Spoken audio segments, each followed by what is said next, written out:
So the first thing that we're going to have to do is remove our air filter. This air filter takes a 5/16 inch nut drive or wrench. So we'll loosen that up, and if you take a look in here, this is our filter. You can see it's completely saturated with gas. So we're going to need a new filter. This pops right off, and there's some more 5/16 inch bolts inside here. So there's 3 of them that we're going to try and remove right now to take off the rest of our air filter assembly. Alright, so there's another bolt right here. This one, once again, is 5/16. So we'll take that out.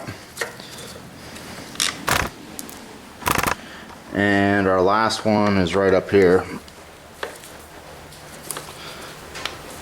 That one's pretty tight.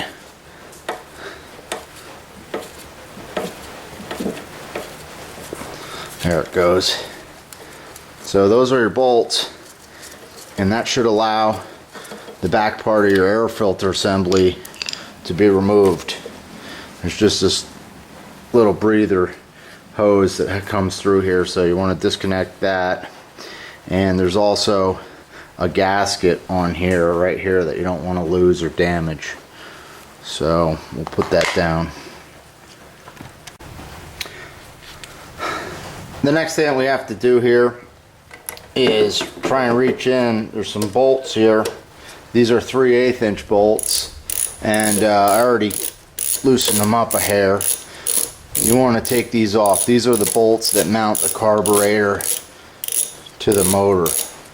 So I'm just loosening this one up, and then there's one on the left side as well.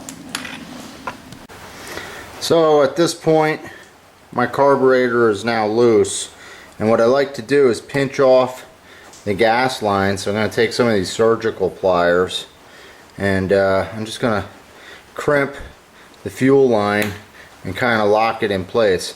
That way fuel won't come out. I'm going to drain all the fuel out of this tank.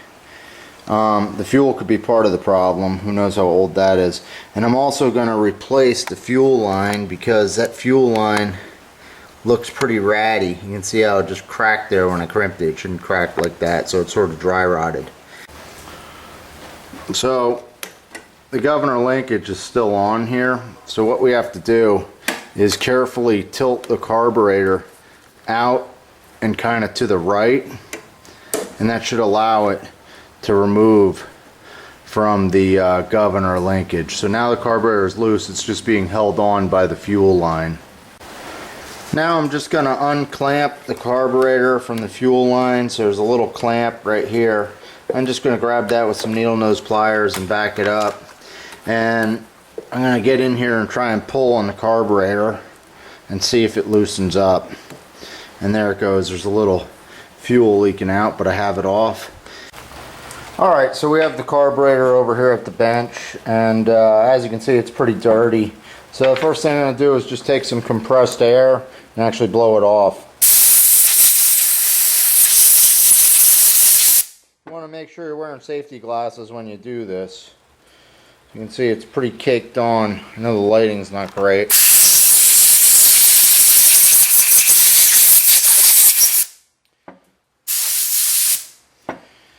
Alright, that looks much better than it did. Now I'm just going to hit it with some brake parts cleaner.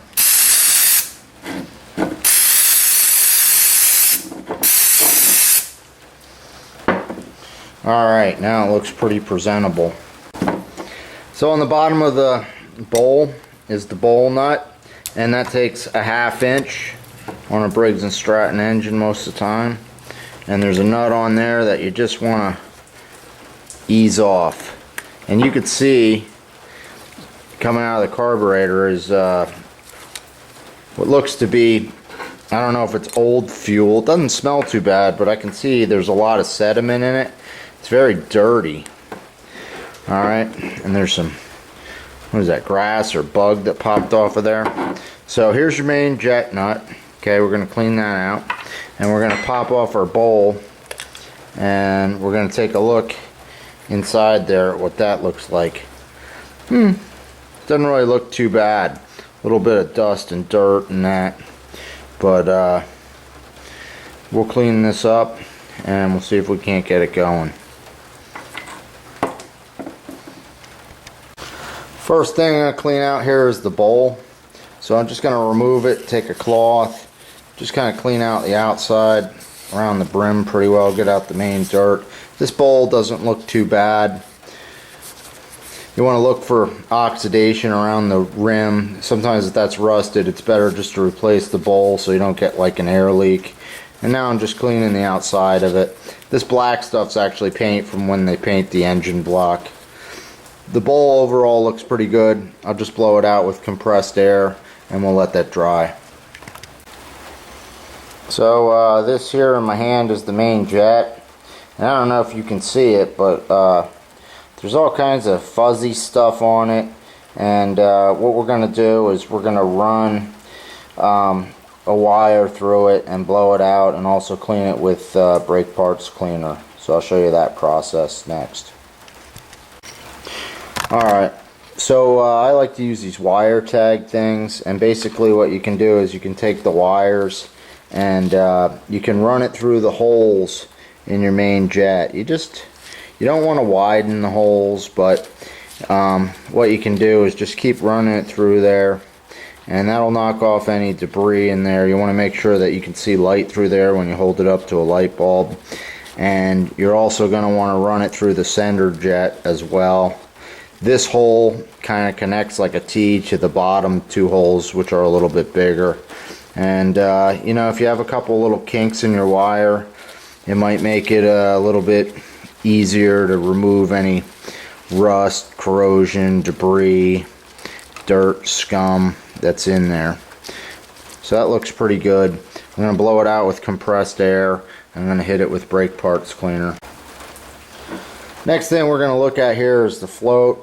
So we're going to remove the float pin right out of the back. You don't want to lose that. And the float is plastic on this carburetor, which is nice. That means it's not going to corrode and rust through like some of the Tecumseh metal ones. So there's the float. That looks good. If there's ever any fluid inside those, they're bad and they need to be replaced. And this is the needle. And basically the needle valve controls the flow of the fuel. So if you ever have a engine that's you run it and then you turn it off and all the fuel leaks out of it, like what might happen with this mower, a lot of times this needs to be cleaned. And there's also a seat down in here which looks like a little donut that this needle goes into to stop the flow of fuel. Well, that probably has to be cleaned out, possibly replaced as well. So now we're gonna clean up the needle, and then we're gonna clean out the rest of the carb. So as far as the needle goes, this one looks pretty good. I'm just taking a rag with that brake parts cleaner, and I'm just cleaning off the tip, making sure it looks good, and I'm looking for any dirt on it, but overall it looks pretty good. So as far as I'm concerned, the needle's fine. This thing is the hinge, basically, for the float, or the fulcrum. And what we're doing, I'm just cleaning it off again with a rag with that brake parts cleaner. But that feels pretty smooth, so that seems good. Next thing we're going to do is we're going to look at the passages of the carb. So if we take a close look at the carb, basically what I like to do is go up to any ports and spray them out using my brake parts cleaner.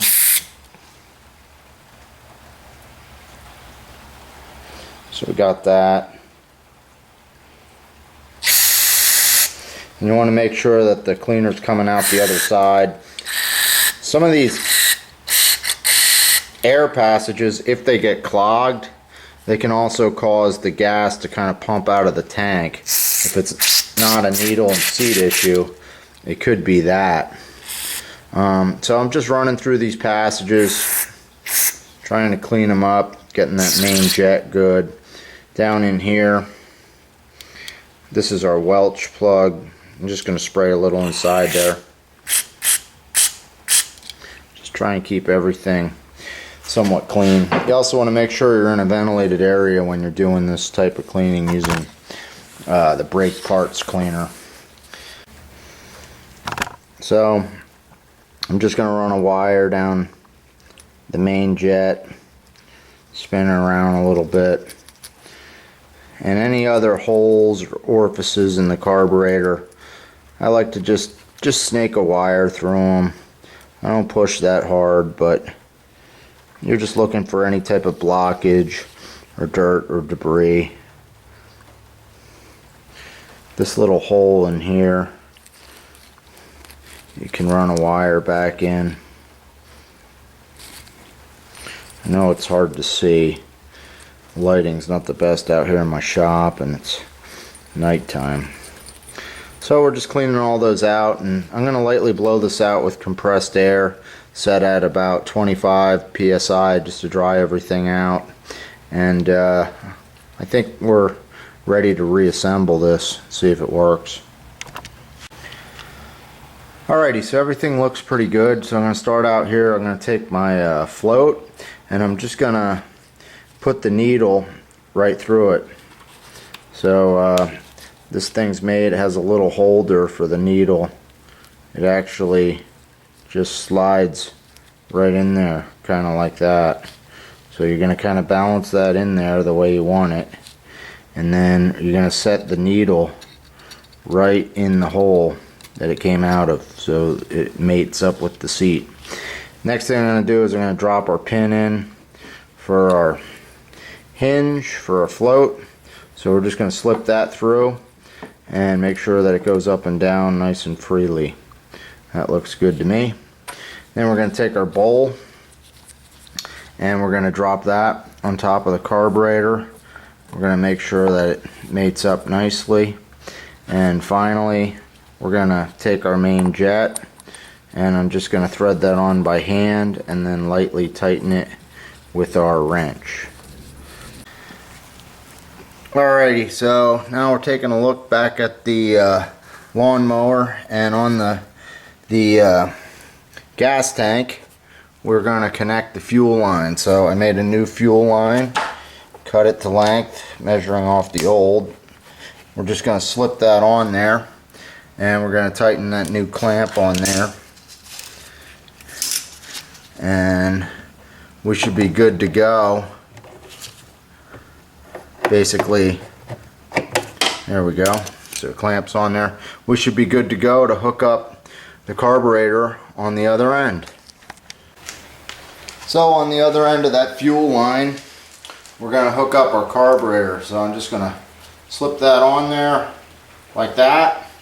And we're going to take our pliers and we're going to move that clamp to lock it in place right about there.